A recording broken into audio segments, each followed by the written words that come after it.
Et ensuite, je le remercie parce qu'on a eu de fructueux échanges toute l'après-midi. Ceci étant dit, je vous lis le texte de Toulouse expliquant notre démarche. En préambule, le SNEP Toulouse tient à repréciser que le mandat que nous présentons ne remet pas en cause et ne nuit pas au mandat premier du SNEP en matière de mutation des personnels, qui est le retour à un mouvement national amélioré. Le mouvement interacadémique actuel est loin de répondre de manière satisfaisante aux demandes légitimes de nos collègues, et ce, depuis sa création en 1999. En effet, de trop nombreux collègues bonifiés sur un département ne l'obtiennent pas alors que cet échelon départemental est le seul reconnu par l'administration afin de répondre aux priorités légales. Tant que notre mandat premier ne sera pas obtenu, le SNEP se doit de revendiquer une amélioration du mouvement actuel pour répondre tout d'abord à ses obligations légales. Mais le SNEP doit également prendre en compte les angoisses, les déceptions, les amertumes de nombre de nos collègues. Ces angoisses, déceptions et amertumes sont engendrées par le fait qu'une fois affectés dans une académie, ces collègues ne peuvent obtenir le département de leur rapprochement conjoint ou de leur vœu géographique ou encore de leur vœu lié parfois à une situation médicale particulière. Le mandat que le SNEP Toulouse remet ou met, puisque ce n'est pas exactement la même chose, vous allez le voir, en débat porte sur le remplacement du mouvement interacadémique par un mouvement interdépartemental. Pour l'instant, tout se présente de la même manière. Celui-ci permettrait, entre autres, de réduire une partie des effets destructeurs des mutations à l'aveugle. Il contribuerait également au retour à un mouvement national plus proche de notre mandat premier, en redonnant notamment aux commissaires paritaires nationaux les moyens d'affecter avec plus de précision nos collègues demandeurs de mutation. Ce mouvement interdépartemental induirait également un travail sur les calibrages départementaux, non seulement sur les postes en établissement, mais aussi sur les postes de TZR. Nos collègues TZR pourraient être ainsi traités différemment qu'actuellement, puisque cela leur permettrait de ne plus avoir à franchir la barre d'entrée départementale pour espérer pouvoir obtenir un poste en établissement lors des mouvements futurs.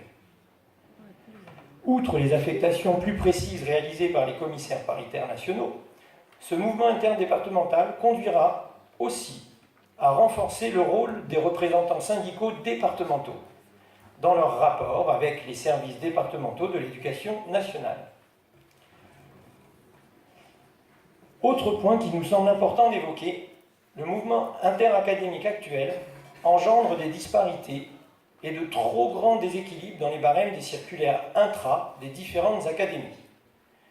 Les barèmes, pour entrer dans un département variant d'une académie à l'autre, le mouvement interdépartemental permettrait alors plus d'équité, en établissant un barème national commun à tous les départements. Cette unification du barème, pour tous les départements, permettrait également aux commissaires paritaires nationaux d'obtenir une harmonisation nationale impossible à obtenir à l'heure actuelle. Un autre effet de l'instauration d'un mouvement interdépartemental serait d'alléger le travail des commissaires paritaires académiques dont je suis, lors de la phase intra. C'est surtout pour ça que je le fais cette année. Allègement du niveau académique, renforcement du niveau national, cette demande d'un mouvement interdépartemental se rapproche grandement des charges de travail d'un mouvement national amélioré. Pour ces différentes raisons, en plus de celles issues des congrès académiques de Toulouse et adressées dans le cadre de la préparation de ce congrès, l'équipe toulousaine vous propose l'intégration de l'amendement suivant à la fin du chapitre sur le mouvement, qui est la ligne 508. Nous ne remettons absolument pas en cause l'écriture du chapitre, qui nous va tout à fait. On m'a dit qu'il fallait être consensuel.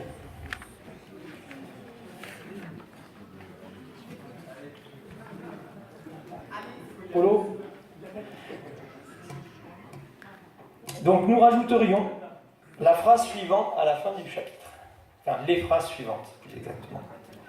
C'est pourquoi il nous semble urgent de transformer ce mouvement national à gestion déconcentrée, source d'angoisse, de déception et d'amertume pour de nombreux demandeurs.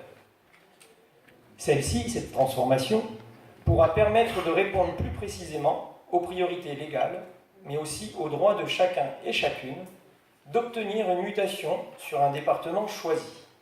Le SNEP se mandate pour qu'une étude approfondie sur un mouvement interdépartemental, avec un barème rééquilibré, s'engage avec toutes les académies, puis avec nos partenaires syndicaux du second degré.